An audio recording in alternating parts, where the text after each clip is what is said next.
Good afternoon and welcome to the second In Publishing Insight webinar entitled Your Digital Magazine, How to Measure Success, presented by Rebecca Billingsley. My name is James Eveley. I'm the editor of In Publishing and I'll be moderating today's session. A quick word first about In Publishing. We're one of the foremost sources of publishing strategy information in the UK. We publish a bi-monthly print magazine called In Publishing, a weekly email newsletter called InPub Weekly, and an increasingly popular website called inpublishing.co.uk. Insight webinar series is new for 2013 and features key presentations on areas of publishing strategy. We will be running them monthly or thereabouts, and they're all free to attend. Now, if you have any suggestions for future subject matter, then please do contact me direct. My email address is there. Alternatively, if you'd like to consider sponsoring a future webinar, then my colleague Martin Maynard would be delighted to hear from you. Now, before we start, I'd just like to run two quick polls to get some idea of your thoughts on key areas of publishing strategy as they relate to digital magazines. So your input would be greatly appreciated. We will reveal the results at the end of today's session, and we'll get Rebecca to make some quick comments on those. So the first question should be on your screen in a second. So there you go. How do you publish your digital magazines? Now, if you're not a publisher, maybe you're a supplier, then please click the fifth option. If you're a publisher who doesn't currently do digital magazines, then the fourth. Otherwise, one of those three other options should apply.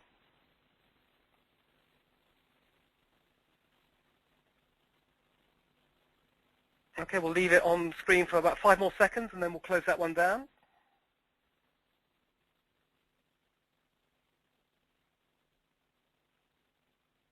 Lovely. Thank you very much for that. And the next question should be on your screens now. How are you charging for digital magazine ads? Now, if you're a supplier or you don't publish digital magazines, please click the fifth option. Otherwise, please click any of the other four which apply for you.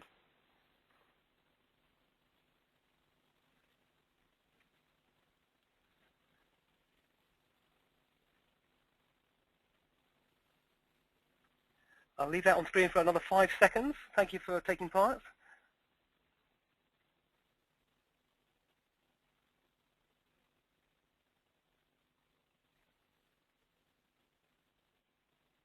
Lovely. And closing now.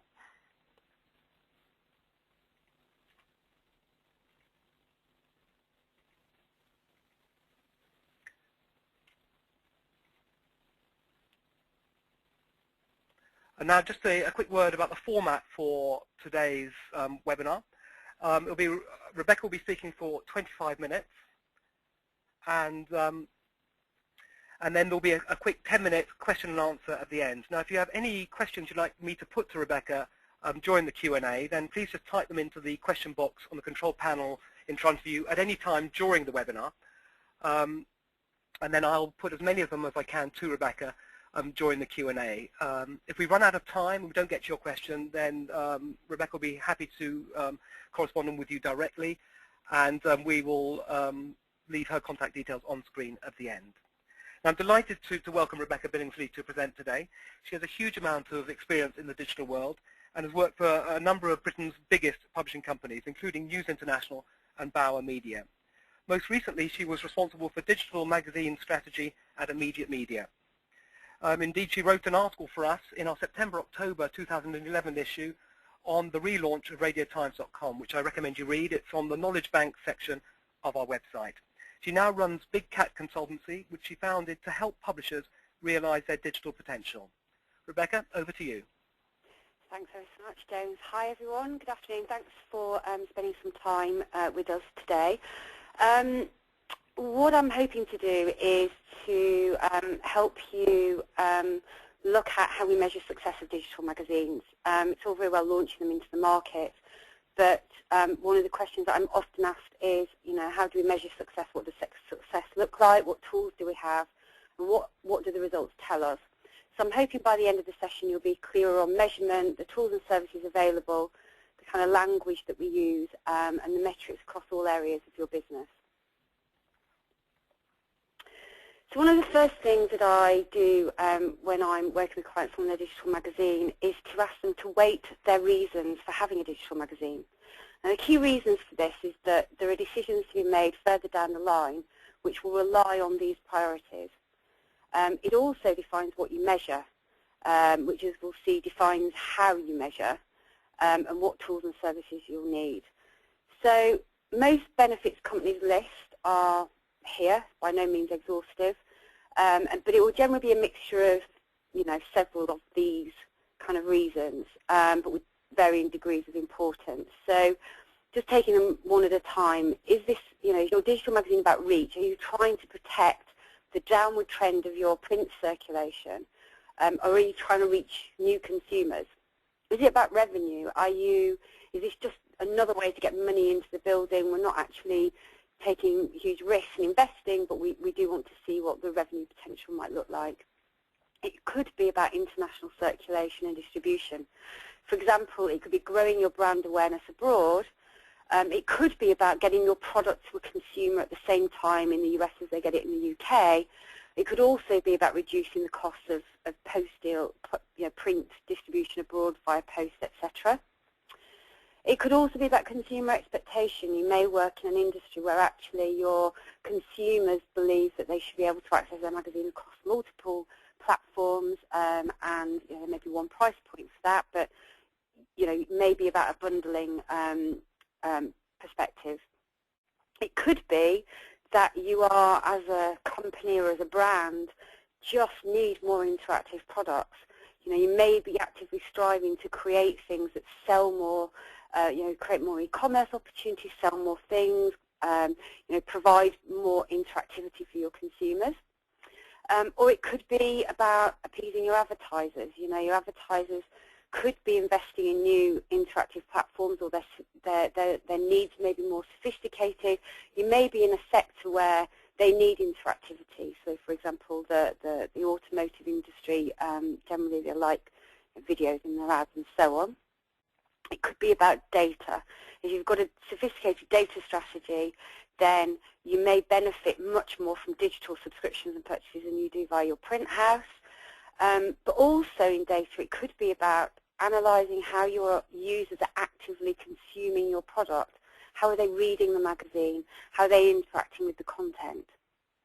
It could just be a competitive thing, Everyone that you compete with is already doing it, or in fact no one is and you want to be first to market. It may be an opportunity to test new products. So you might choose to do different things, such as if you give a free supplement away weekly, you might choose to sell that in the digital world and try and get people from that supplement into your kind of weekly or monthly title. Or it could be about launching bookazines and trying to extend your product in different ways. Or it could be about corporate persona. Are you a company which needs to be seen to be very forward-thinking, very fast-acting, or the opposite, to be risk-averse and let others take the path first and make the mistakes and learn from that? So I think you need to, whatever you've done today, you need to go back and look at these kind of reasons, these raison d'etres, because these will help you establish your KPIs. They'll also make sure that you're focused on measuring the right thing, because as we go through this presentation, you'll see the opportunity to measure is pretty limitless. So you'll approach your digital magazine success in roughly the stages that I've outlined in this diagram, and that's how I've structured the presentation today. So the first thing is that you'll be taking your app to market. You'll be trying to grow awareness of it. You'll be trying to get people into it and downloading it. Then you'll start to see the sales data. So you'll start to see the purchase data come to life, be able to see what patterns are happening, where the trends are, what's happening internationally. We'll then look at how you might use the data that's available to convert from download and single issue to subscriptions.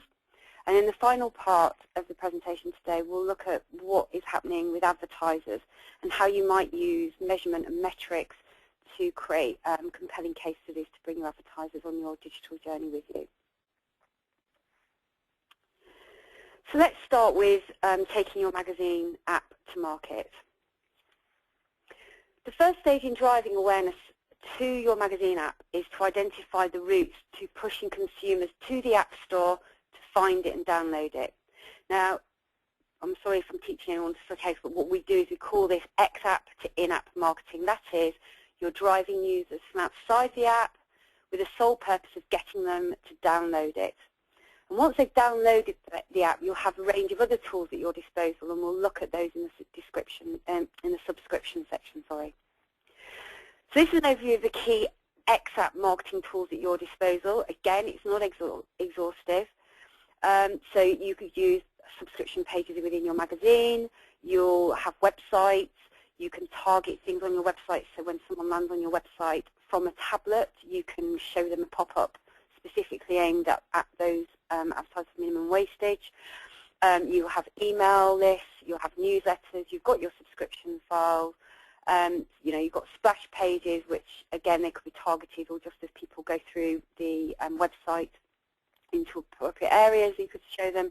You've also got social media at your disposal, your Facebook and your Twitter accounts, and also potential outreach with people like bloggers and kind of trendsetters that follow you. So if you're going to market on any of these channels, you need to have identified and implemented 3 things. 1, what are you measuring? 2, how are you measuring it? And 3, what does success look like? And the key challenge is knowing what tools are available for you to monitor the success of these campaigns. Otherwise, you'll be trying things without understanding what is and isn't working, and that's a waste of everyone's time. So let's look at some of the tools that are available to do that. When you use your existing digital assets, you need to ensure they're all fully tracked. So for example, if you're serving house ads, then you need to put full click tracking on them, and ensure that any links from your website, your social media, your newsletter campaigns are all tracked, and also that you record them as you would with any advertising campaign. So if it's a newsletter, record the open rates, look at the conversions of tracked links, and that way you'll start to see what messaging is and isn't working. Now the additional tip I would give you here is to try and use a Trade Doubler affiliate program as an intermediate between your click codes and the actual app. So what happens is when someone clicks on an ad, they go through Trade Doubler. And what that means is, first of all, you get 5% revenue for anything that's sold, which is great. But secondly, Trade Doubler has more interface with the App Store, particularly we're talking Apple here. So you'll be able to actually see a purchase. Now, there is a gap, and we'll come back to the gaps towards the end. You won't know if someone clicked on the banner, went through to your magazine app, and then bought a Rihanna track, and that is the gap. But you'll be able to make assumptions based on people clicking on banners and an increase in sales of your app that something is working. Now, if you're tracking your marketing activity fully, correctly and extensively, then you can start to A/B test. And that means that you can start trying different messaging. So, different types of passive and aggressive messaging, price promotions, different images, different packages, bundles, or trial periods.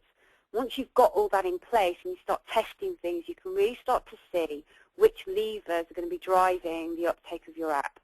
And that will help you hone your marketing activity going forward. And you've got to try as much as you can. Test, track to death, keep honing.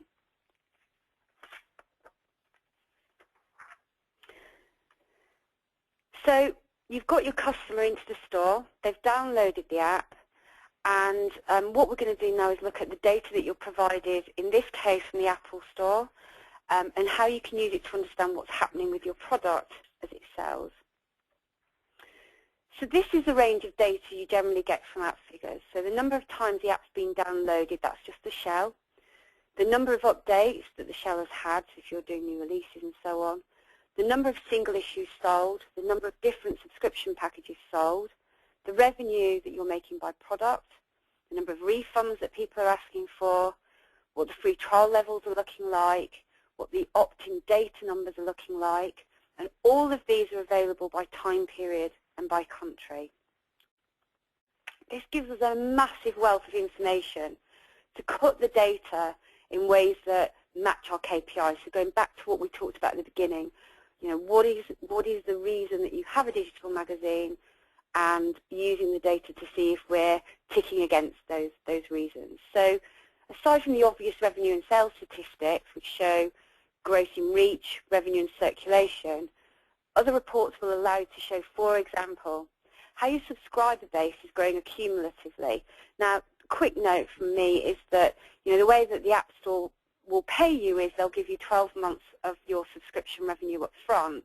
And lots of small publishers tend to account that way. I would advise you not to. I would advise you to account against the fulfillment over the next 12 months of that 12-month subscription, 6 months, 3 months, because it will allow you to show an accumulative subscriber number, and that will show you a growth curve, and that will probably match what you're doing with your print magazine anyway. You can also start to measure subscription numbers as percentages of your total magazine circulation. So hopefully you'll start to see that your digital subscribers are filling a gap that is created by a decline in print circulation. And it's also important if you're ABC auditing or you want a positive advertiser story. You can monitor conversion rates from app downloads to active purchase. And are they going up or down? Is this happening in response to promotional activity? Can I affect that conversion rate with price, or can I affect that conversion rate by promoting things in a different way in my shop front? If you're focused on international sales, then you really can start to dissect the data by country. So you can see exactly where your product's being downloaded and where it's being purchased and where those conversion rates are happening. And that will allow you to start to communicate international growth for your brand, but also start to focus your marketing efforts only on the countries which are converting higher, or which may, in the offline world, cost you more to distribute to. You can also see sales by day, by week, by month. So not only can you see trends month on month, year on year, but also you can start to look at the days of the week which perhaps convert better for you, and start to think about whether that's when you do your promotional activity or that's when you release a new issue. You can also measure the value of your archive. So, for example, when I worked on Good Food magazine, which was one of our bigger titles at Immediate Media, 25% of our sales every month were for the archive. And so it was quite an easy, no-brainer for us to think about putting more archive issues into the app, because incrementally we could grow our sales, 25%. You can also measure sales by issue over periods of time.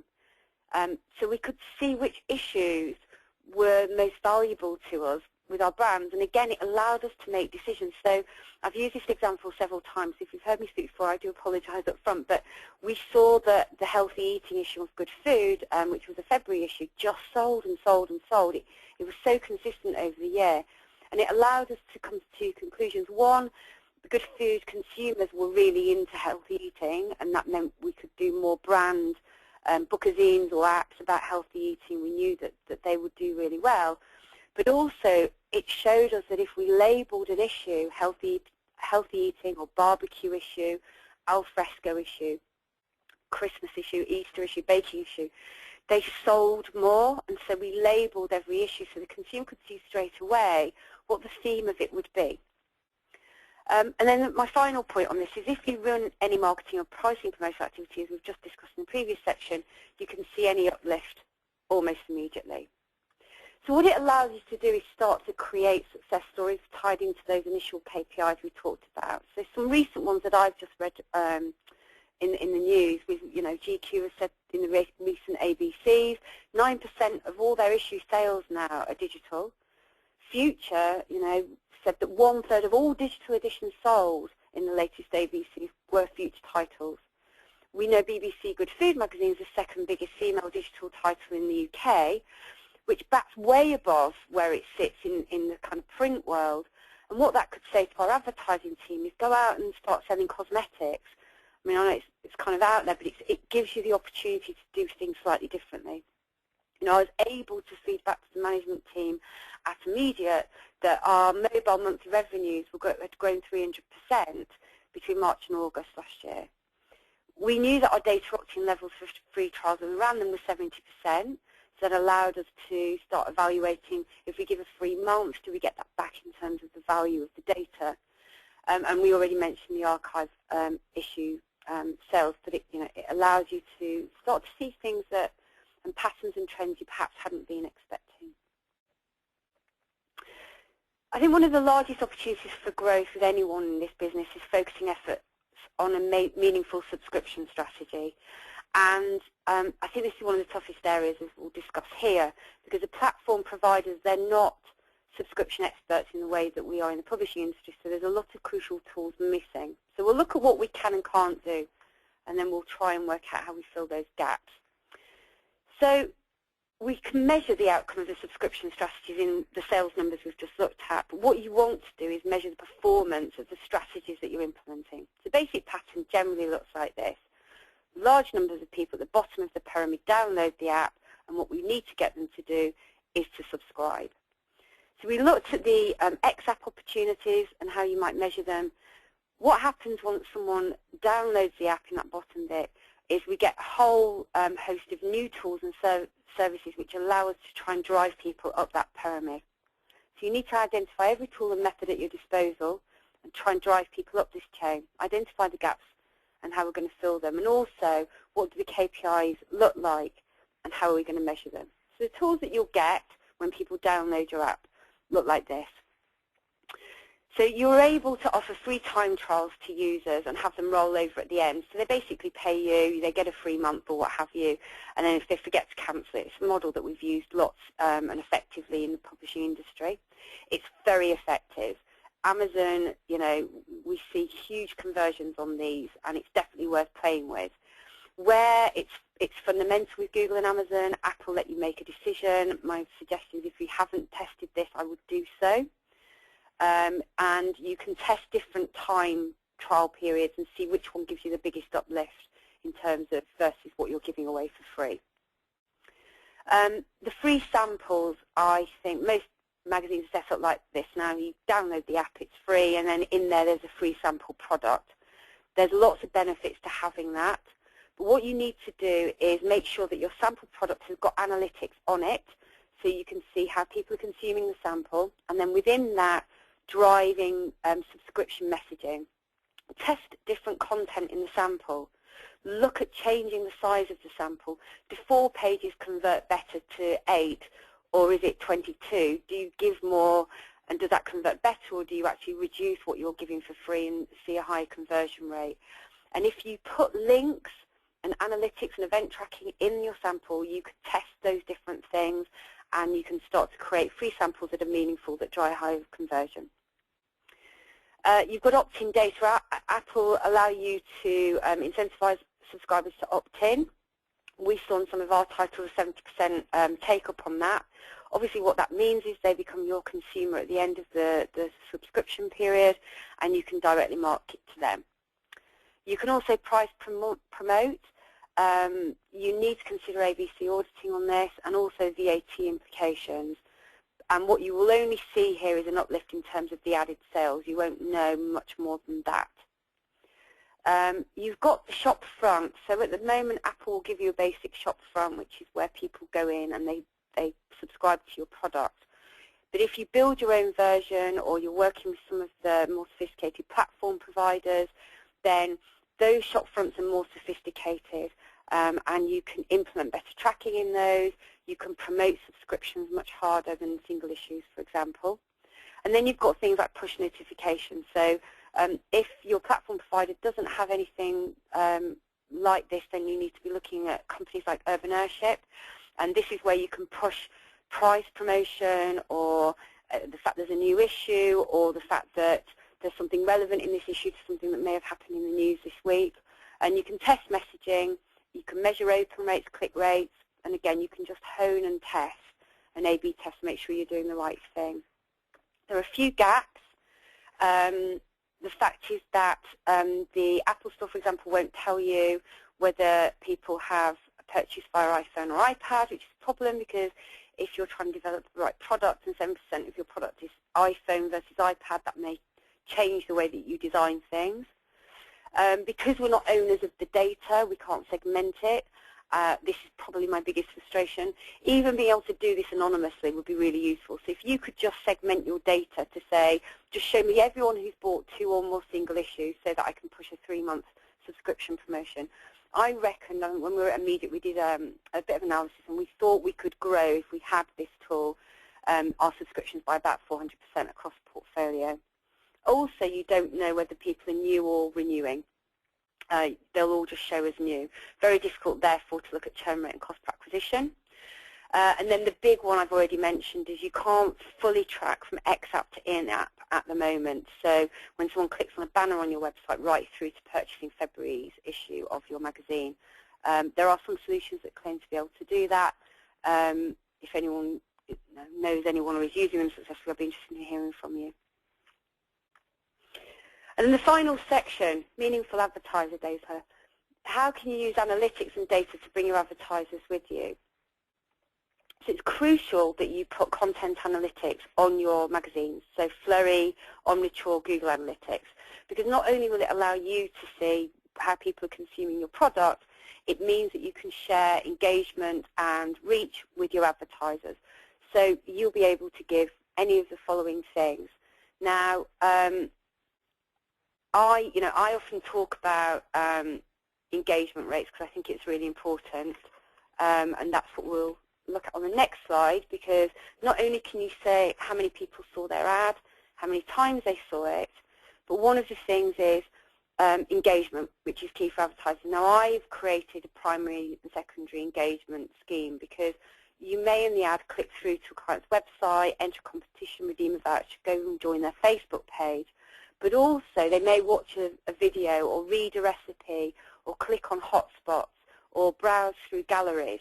They're still engaging with the advertiser, so you need to be able to measure both of those things. You can do that easily through analytics and event tracking. And then what that allows you to say is, from the KPIs that we may have seen, 7% of all people who read the magazine that month watched your video. Ads containing video get 400, I mean these are not real, so don't quote me on these, 400% more engagement. And our recipe cards were read by 1 in 3 readers. And that's really exciting for advertisers. They repeat books, they really, if they're on board, they love that kind of data. So that really is a quick tour. I realise that's my 25 minutes or so. That's a quick tour around the meaningful metrics for your digital magazine business. I hope that I've helped you understand what you can and can't effectively measure and how the data helps you create a strategy and to test and hone and to build positive cases around your organisation. My details are here. Please contact me if you need to for more information, if you've got any further questions. Thanks for listening. I'm going to hand back to James now for the Q&A and the results of the polls. Rebecca, thank you very much. That's absolutely fascinating. Because time is a bit tight, we'll crack straight on with a few questions. First of all, we got one, Rebecca. What do you think are the benefits of digital magazines over other platforms, such as websites or apps, which can have content updated regularly and consistently?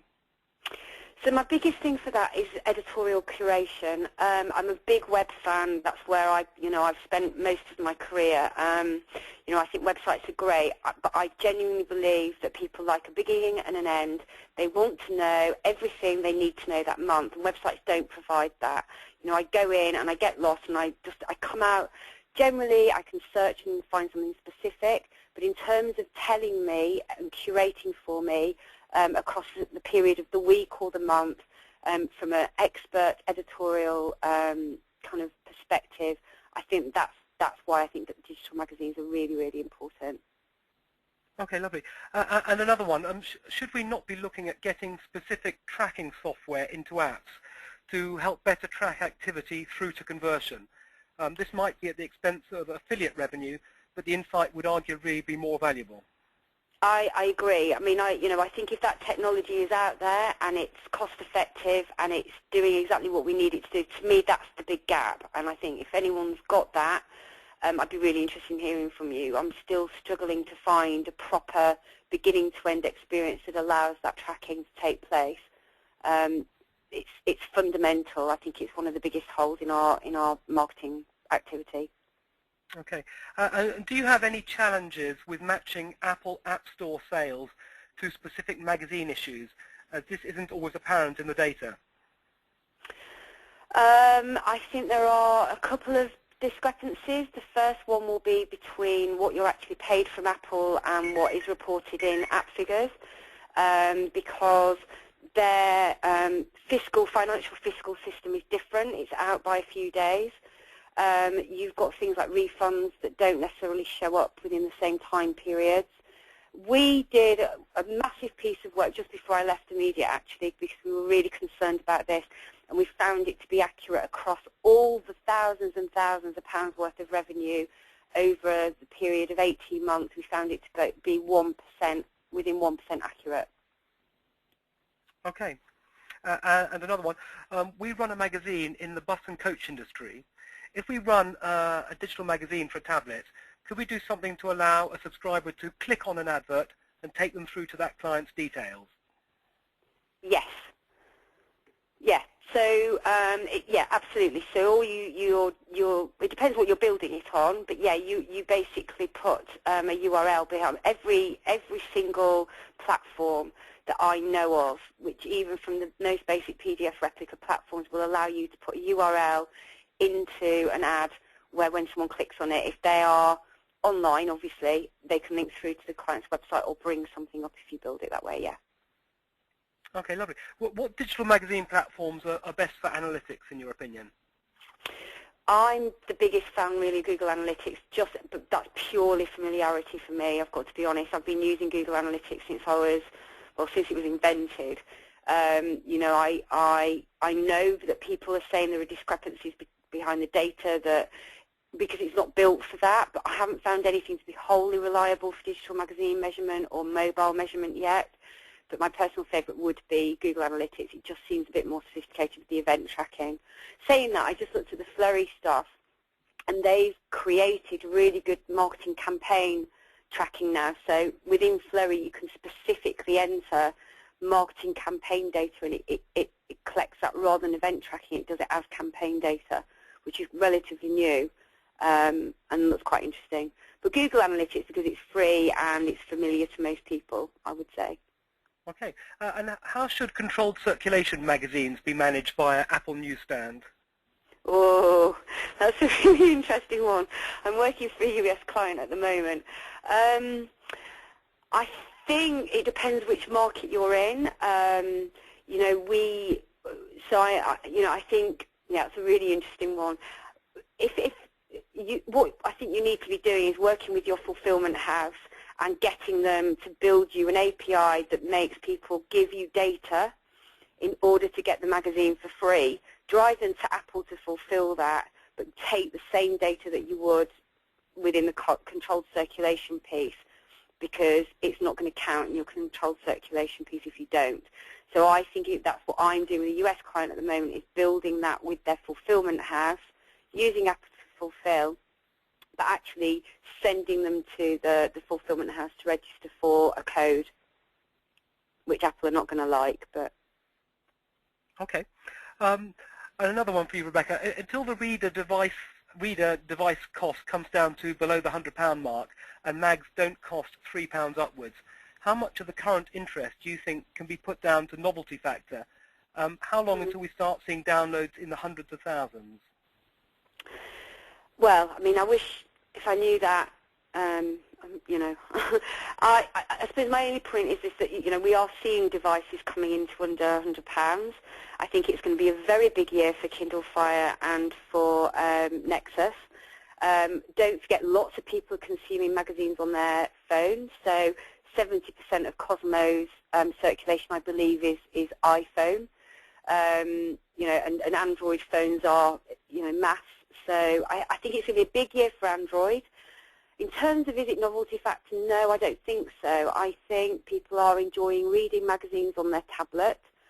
And I think if you look at, I think the recent article that I read was 2.1% of magazines in the US were digital in the second half of last year. And it's the article is still a niche concern. You know, in 2005, 2.4% of retail sales were online, and look how quickly that's grown to 18%. So my view is I don't think it's novelty at all. I think PCs are in decline. People are going to be consuming digital by tablet. I think people will enjoy consuming magazines by tablet. I think magazines are going to get more and more interactive, more and more exciting to read. Advertisers are going to put more money into it, so it may not be that we have to sell hundreds of thousands to start investing more in our magazines. Hundreds of thousands, I don't know. Plugging the gap between 5.9% decline in ABCs recently, is probably not beyond 3 or 4 years, I wouldn't have thought. If they are, I'll be in a different industry. Okay. And what kind of ad revenue expectations can a publisher have for digital magazine upsells, e.g. to embed a video? Well, I mean, it's going to depend on your reach. I mean, what you don't want to do, you've got to protect your magazine sell against cost per thousand is the first thing, but it is going to depend on your reach. So, we carefully, when we did this at Good Food, we looked at, what's the value to the consumer, and actually what you might start off by doing is just creating a production cost. So to create a page with an embedded video isn't going to take your team, if you've got the right development resource, a great deal of time and money. But if you charge the client £1,000 for that, for a page with an embed video and, some nice interactive ad and a click through to their website, and you can sell 10 or 11 of those in an issue, as your circulation grows, then you can start to put money on that for reach, not tied to cost per thousand.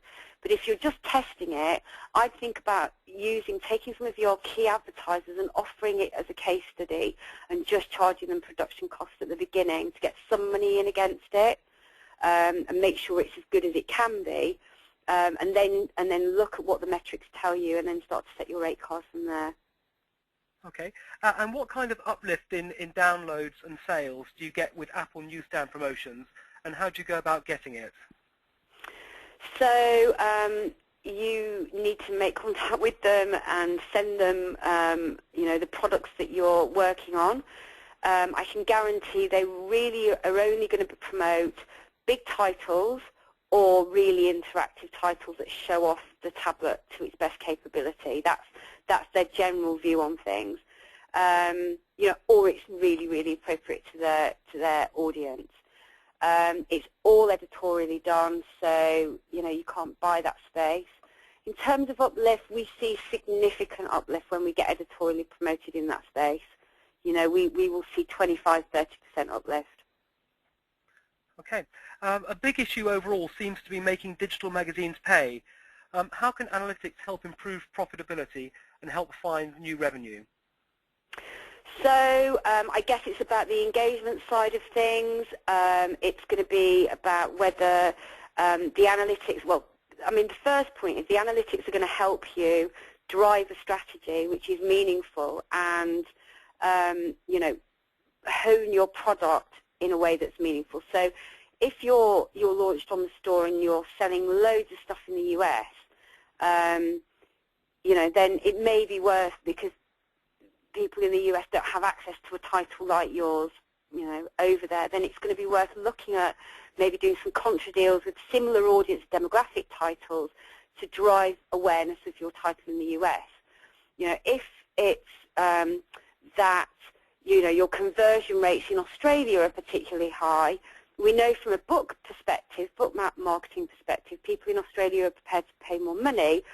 Could you look at launching an Australian edition of your title and charging a bit more for it, because people in Australia are prepared to pay a bit more for magazines in Australia?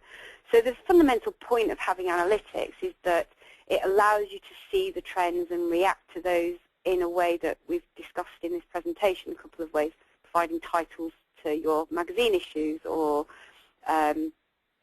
creating standalone products that pull together areas that your consumers are particularly interested in. And then it's about product development. So can you create more interactive versions of your magazine? Will that uplift in certain areas? And you have to do it across the whole thing.